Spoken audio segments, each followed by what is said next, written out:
তো hey guys, আসসালামু আলাইকুম। তো সবাই কেমন আছেন? আশা করি সবাই ভালো আছেন। Back to my new blog. তো গাইস, আমার মনটা তেমন একটা ভালো ছিল না, তাই ভাবলাম কোথাও যাওয়া যায় কিনা।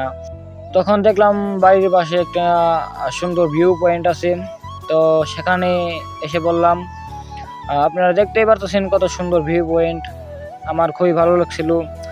তো ঘুরে ঘুরে দেখলাম সব জায়গায়, অনেক ভালো লাগছিল, সুন্দর একটা আবহাওয়া। আসলে কি এরকম সুন্দর সুন্দর ভিউ পয়েন্টে যাই যদি আমরা বসে থাকি বা একটু ঘুরে ফিরি, তাহলে আমাদের মনটা অনেকটাই ফ্রেশ হয়ে যায়।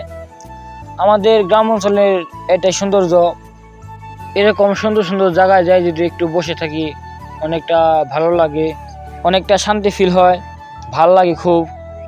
এরকম জায়গায় যদি যে আমরা বন্ধু বান্ধবরা সব মিলে একখানে বসে আড্ডা দিই, খুবই ভালো লাগবে। তাই ভাবলাম, তখন আমি একাই ছিলাম, তো আমার পাশে কেউ ছিল না, মনটা অনেক খারাপ ছিল, ঘরে শুয়েছিলাম। তাই ভাবলাম কোথাও যাওয়া যায় কিনা। তখনই বাইরে বের হয়ে দেখলাম কি সুন্দর একটা ভিউ পয়েন্ট। তো সেখানে গেলাম, একটু ভিডিও করে নিলাম, তো আপনাদেরকেও দেখালাম, শেয়ার করলাম, আপনাদেরও ভালো লাগবে এই জন্য ভিডিও করলাম।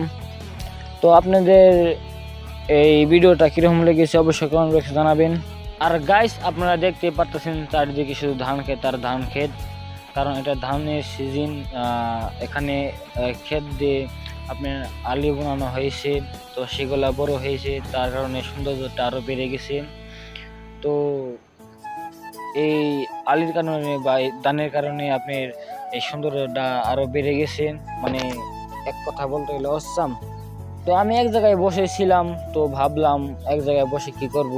তো চারিদিকে শুধু আর ভিউ পয়েন্ট দেখলাম, তাই ভাবলাম চারিদিকে একটু ভিডিও করে নিই, একটা ব্লগও হয়ে যাবে। তাই আপনাদেরকে একটা ব্লগও দেওয়া হয়ে যাবে, কারণ আমি অনেকদিন ধরে ভিডিও দেই না, ব্লগ দেই না।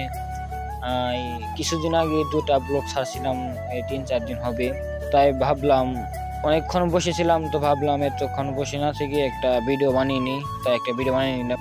তো আজকের ব্লগটা এই পর্যন্তই। আপনার সাথে কোনো নেক্সট ব্লগে দেখা হবে। আল্লাহ হাফেজ।